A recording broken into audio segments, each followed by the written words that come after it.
la rencontre qui a lieu à l'Élysée cet après-midi. Vous dire que pour les écologistes, nous ne sommes pas dupes sur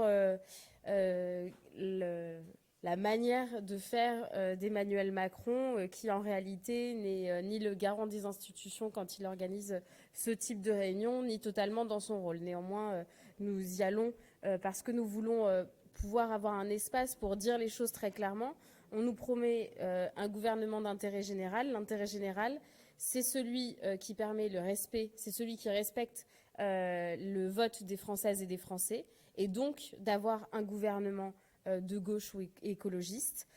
Et puis, enfin, l'intérêt général, c'est ce qui ne vient pas brutaliser la représentation nationale, le Parlement, singulièrement l'Assemblée nationale qui vient d'être élue, et donc le refus de passer par un 49.3 tous les textes qui proviendraient d'une initiative gouvernementale. Ce sont ces deux éléments que nous mettons au débat. Nous n'allons pas répéter ce qu'on vous a déjà expliqué sur le fait que nous ne pensons pas que la question du qui est la plus importante, mais la question du quoi.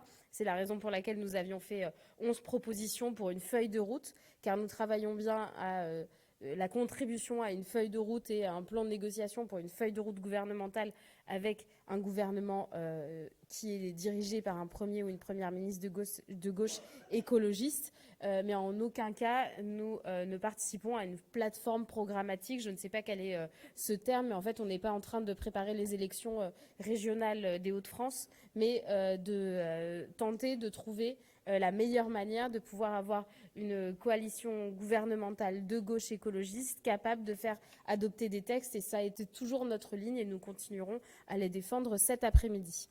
Cette reparlementarisation de la vie politique, elle passe par la suppression de l'utilisation du 49.3. Les écologistes y sont attachés. Nous avions même déposé sous la précédente législature une proposition de loi initiée par Jérémy Yordanov sur la question de la suppression de l'article 49.3 de la Constitution.